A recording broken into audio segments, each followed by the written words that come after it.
pagbantay mo kay mubalik ko sama sa usa ka kawatan. Revelasyon or Gipadayag kapitulo 16 bersikulo 15. Pahinumduman lang yun nga ang atong kamatayon sama sa usa ka kawatan.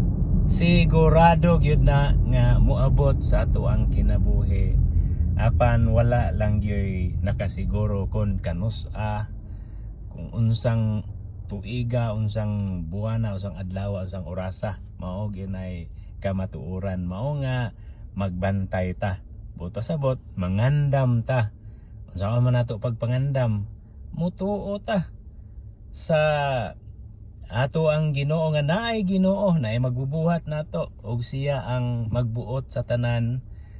Kay siya goy magbubuhat, siya po'y magbuot sa tanan nya, siya ang ato ang lauman.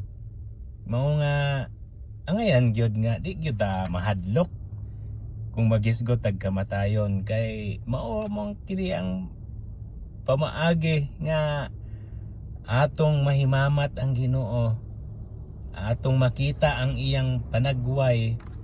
Mao bitaw to nga si Santa Teresa ang ingon nga excited yun siya kada segundo sa iyang kinabuhi. Ngano man tungod kay gusto niyang makita ang dagway ni Jesus face to face.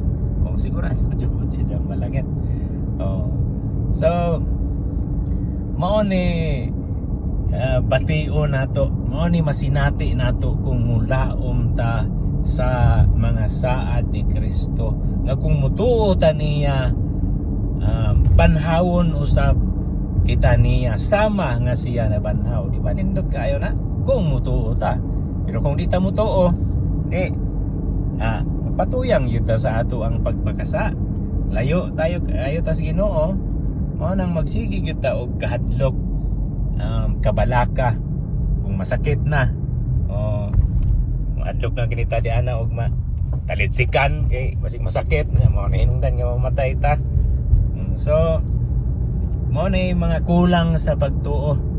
Lig-uno na nga to ang pagtuo, mao na importante kay wa ta masayod sa oras sa atong ikamatay. Mao na magsigit tag-ampo sa ato ang mahal nga Birhen bitaw nga Santa Maria.